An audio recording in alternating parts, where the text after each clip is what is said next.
لطف کی بات تو یہ ہے کہ زندگی گزر رہی اور خواہش پوری نہیں ہوئی۔ کیا بات ہے، آپ نہیں سمجھے اللہ نے خواہشیں کیوں دی؟ کہ اس سے زندگی گزرے، اور زندگی گزر رہی ہے، خواہشیں پوری نہیں ہو رہی۔ جو جتنی توجہ کا مالک ہو اس کو اتنی اہمیت ہو۔ کم ضعف لوگوں کا حد سے زیادہ خیال رکھو گے تو اپنی اہمیت کھو بیٹھو گے۔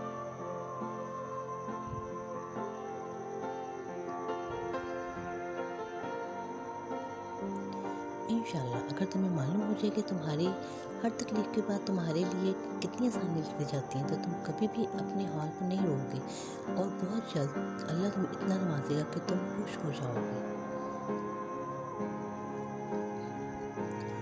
تاہم ایک ہی سبق یاد رکھیے، رشتوں اور عبادت میں نیت صاف رکھیے۔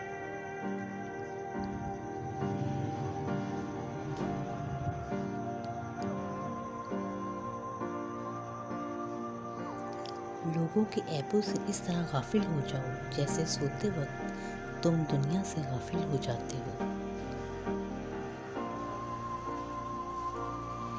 محبت اور دوستی، یہ دو چیزیں ہر طوفان کا مقابلہ کر سکتی ہیں، مگر ایک چیز ان دونوں کے ٹکڑے ٹکڑے کر سکتی ہے، اور وہ ہے غلط فہمی۔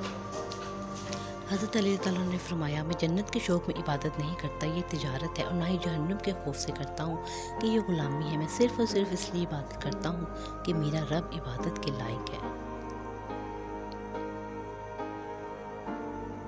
مردانگی کی بہترین سطح یہ ہے کہ مرد کی وجہ سے عورت کی آنکھ میں آنسو نہ آئے۔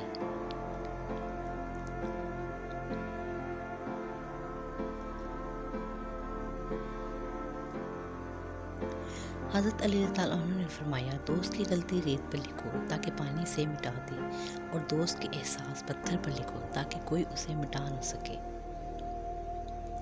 حضرت علی رضی اللہ عنہ سے پوچھا گیا، کیسے پتہ چلے گا کون کتنا قیمتی ہے؟ فرمایا، جس میں جتنا زیادہ احساس ہوگا وہ اتنا ہی زیادہ قیمتی ہوگا۔ غلطی ماننے اور گناہ چھوڑنے میں کبھی دیر مت کرو، کیونکہ سفر جتنا طویل ہوتا جائے گا واپسی اتنی ہی دشوار ہوگی۔